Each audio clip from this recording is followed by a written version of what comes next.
The House on Mango Street was written by Sandra Cisneros and published in 1984. The book is told in short story journal style. It is a coming-of-age story about Esperanza Cordero, a smart, funny, insecure, and awkward Mexican-American girl who is transitioning from childhood to adulthood rather quickly. She is beautiful, but does not yet know it.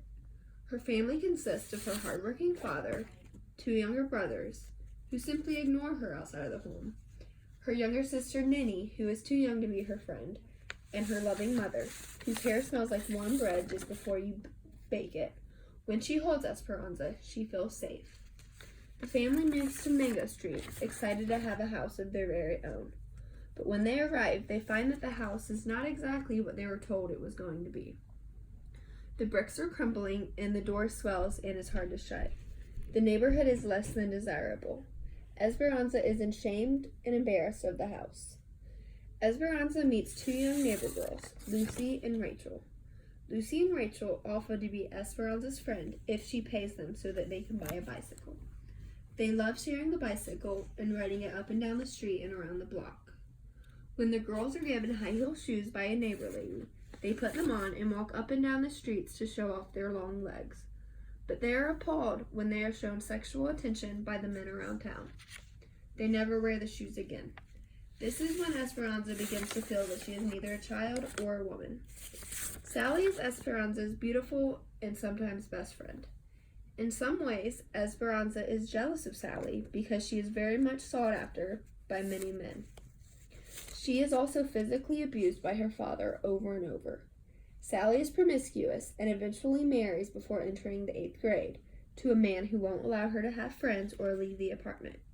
Sally's marriage is a way to escape her father and a revenge move. Esperanza does not want to be caught in this kind of trap.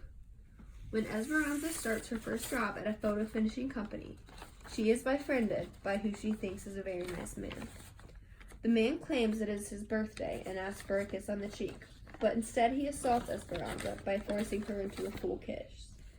Sally and Esperanza attend a carnival where Sally goes off with a boy and leaves Esperanza alone. She is raped by a man while she waits for Sally to return. The image of the tilt-a-whirl and laughing clowns surround her. Esperanza's dream is to own her own home someday.